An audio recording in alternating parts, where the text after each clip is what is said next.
Все хубаво върви. Все хубаво върви.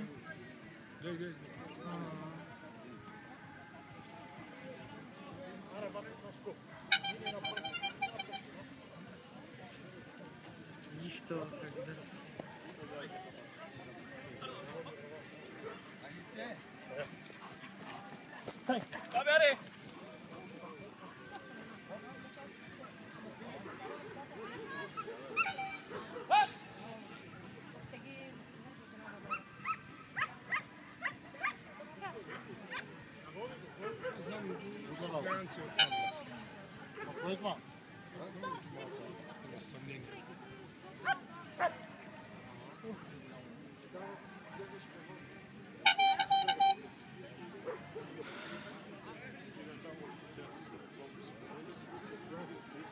В този клас и трите кучета получават максималната оценка.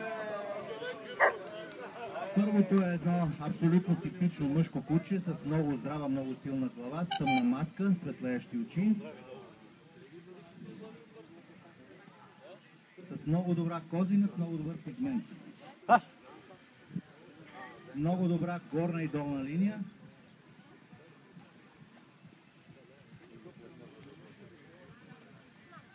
Много добре заъглено отпред и отзад.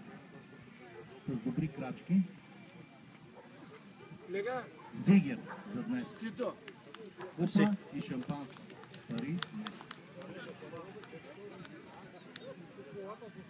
Следващото куче над средно голямо, средно силно, много добър тип, много добре изглежда. Не е завършено все още в изграждането на неговия мъжки тип, с една много добър цвят. Горна и долна линия. Горната линия много добре изглежда в движение. Много добри крачки, много леки и просторни движения. Поздравления за него и за неговото второ място, купа и без шампанско.